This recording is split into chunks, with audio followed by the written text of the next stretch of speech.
people, welcome to the channel. We're talking about Love is Blind season 3, which turned out to not be the garbage dumpster fire that I thought it would be. I mean, is it still cringe a little? Yes, but it's not as bad as I imagined that it would be. Be sure to like, subscribe, hit that notification bell so you know when I post new videos. Let's get into it. We're gonna be going really quick. There's 5 couples. I only watched episodes 1 to 5, I think. I watched it like right up to the reunion, so I'm gonna say 5. If not, it was 4. It doesn't really matter, to be honest. There are, I think, 8 episodes right now on Netflix, but I just wanted to be introduced to the couples, do this review, and then I'm gonna live react to the last 2 episodes or whenever it is that they're gonna get married, because honestly, I'm not really that invested in this one, and we're just gonna take it as it comes. First of all, you know what, before we even get into the couples, the way this thing was produced, it was like, you could really tell that they were really playing into the production aspect of this show in this season, because they kept going back and forth, and then you're like, it makes the contestants look flaky. And my question is that how it really happened, or were the producers playing to whatever will bring the most drama? That was the first question. The second question is, sometimes when the contestants, when the pod people, I'm going to call them pod people because I can't keep saying contestants. When the pod people were in the pods, a lot of them were phrasing questions that weren't even big deals in a way where it was like, oh my god, what did you do? Like Raven, when she said that, oh, she was in the service industry, I was like, okay, were you a stripper or a go-go dancer? And even if you were, like, should it matter? I mean, I can get why some people would have reservations about that, but it's a job, right? Like, should it really matter? But the way she even phrased it is like, oh, I do a couple of things on the weekend in the service industry, and I'm like, okay, what do you do? And she's like, oh, bottle service and bartending. Bitch, you could have just said you do bartending and you do bottle services on the weekend. There's no big deal in that. Like, personally, I don't think there's a big deal. She's single. She can do whatever the fuck she wants, right? But why would you phrase it like that? There was also somebody else who phrased something and made it really seem like it was a big deal. And I can't remember, right? Oh, right. It was Nancy, where she said that, oh, she was a donor throughout college, and I think she donated like maybe 80 or something. It was a high number amount of eggs to a bunch of families. And granted, yes, this is even like a bigger deal, I think, and not in the sense that what she did was wrong. I think what she did was absolutely amazing, and I commend her for like helping families who can't have children. But the way she phrased it was like, you're almost phrasing it in a way where you expect the person to have a big deal with it, basically phrasing it so that they do have a big deal, you know? To me, that was unnecessary. You donated eggs. Move on. You helped people. Move on. I think maybe this is where the production really came into play, where the producers were like, oh, you have to say it this way because it's going to amp up the drama. And it's like, we don't need freaking drama. This is season 3. We know what the show is about. The show in itself is dramatic enough. But moving on. Let's start with Alexis and Brennan. His country, she's from Israel. And I was like, oh my god, if they can make it through whatever it is that they're going to face in the next 3 to 4 weeks, they're going to have a solid marriage. Because I actually think that they are well suited for each other, but I feel like external forces are gonna really test this couple, and I'm actually excited to see their journey. I'm actually invested in this couple, I'm not gonna lie. I don't particularly like either of them. I'm just very invested and curious about where their own relationship is gonna lead. It also almost seems like Brennan is more in love with Alexa than she is with him, and I don't know if that's a correct statement, because I feel like maybe she's just reserved, knowing fully well that he has to be introduced to her family, and knowing how her family might react. I feel like she's just waiting for maybe the other shoe to drop, or for that to play out, and then she makes her decision. That's what I think. But who knows with these things? You never know till the end when they say I do or they don't.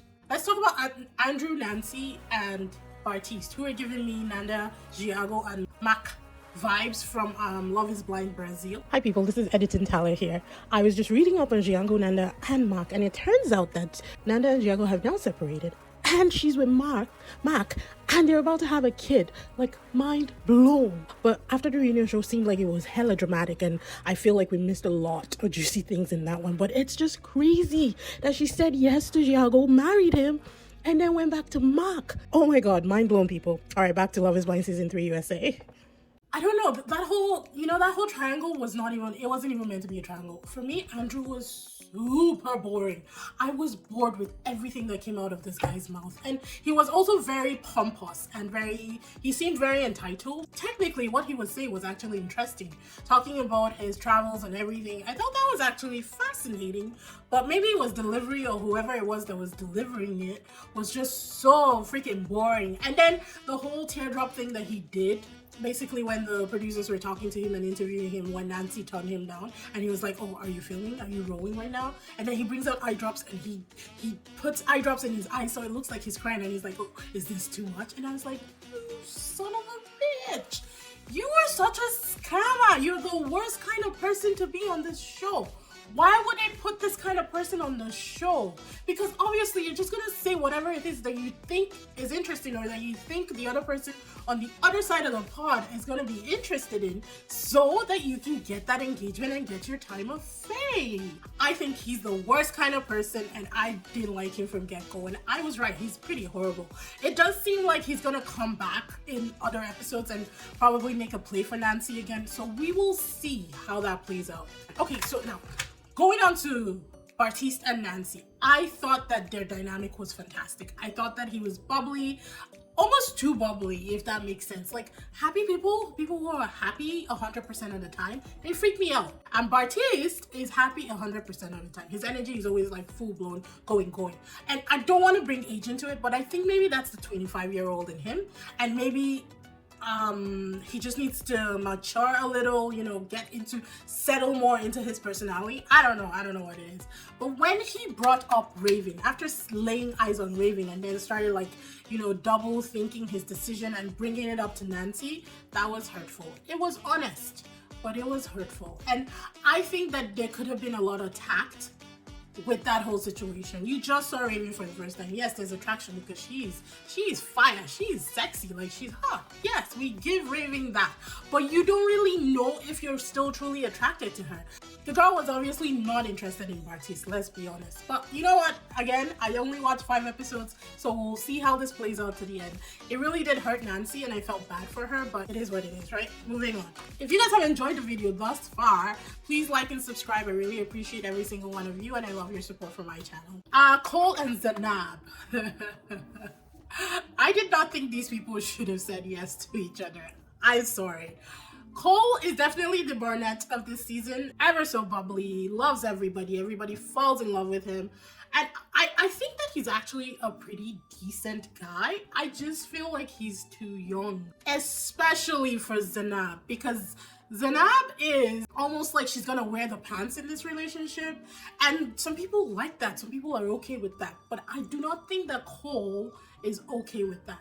And Zanab is so much more mature and Cole that I see them having friction. Do I know if they're gonna stay together or not? No. And they probably will. Who knows? This is where the end episodes come into play. But right now, I don't see it working out between Cole and Zanab. And then we have Matt and Colleen. Oh my god, I could not stand Colleen. It was like, she had almost like this chameleon effect where whoever she was speaking to, she wanted to fit into what they wanted for her. And that really ticked me off. I was like, just be yourself, girl. I get that you are 25, but you are a grown adult.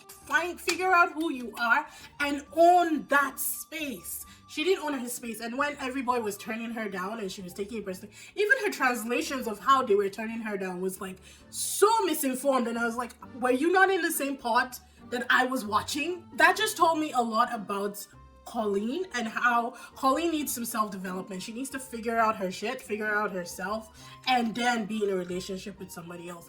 And poor Matt has fallen head over heels with Colleen. Colleen is a Jessica of this season. She doesn't know what she wants. She's very wish-washy. She's probably gonna take a stab at getting Cole outside of the pods. And poor Matt is definitely the mark of this season. And it's unfortunate because I don't see him and Colleen like going the distance, because I think she is full on in love with Cole. they may still end up getting married. You never know with these things. Like, people make the decisions, and this is where it gets confusing, because with production, they really produce things in ways where it's like one way but it really wasn't. So I don't know, we'll have to wait and see what happens with this couple. But they are not my favorite couple. They're not on my list for people who are going to go the distance, and if they do, more power to them, and I wish them well. And then coming in hot, my Nigerian brother SK and the hot Raven. What do I say? Oh my god. First of all, why she chose SK, I don't know, because he said some things that really touched her. Like, he boosted her ego, and I guess that's why she chose him. But if you notice, the first time she laid eyes on him, body language is such a good thing. The first time she laid eyes on him, people, the first time that those doors swung open, you could tell that she was not in this for the long haul. She immediately saw what he looked like and said, hell no, we won't go. Which is so unfair, because SK is not a bad looking guy. Maybe he's not the most handsome, but he's not a bad looking guy, and he takes care of himself. And from a Nigerian perspective, I think that SK, just with the way he explained his family and his name, his full name and everything, I think that he's actually from a royal family back in Nigeria, which also makes me think that he's not in this for the long haul. Because if he is from a royal family like I expect, he's definitely going to be required to marry a Nigerian. And so this will not even go long haul. Now, this is all me speculating.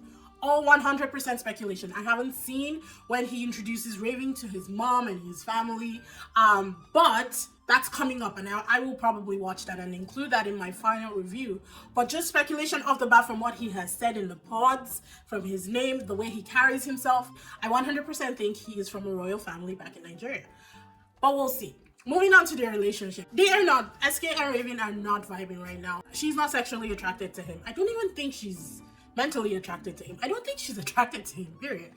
But in clips from episodes to come, it looks like they get there. We'll see. Maybe they're just horny and they just wanted to get one out. We'll see.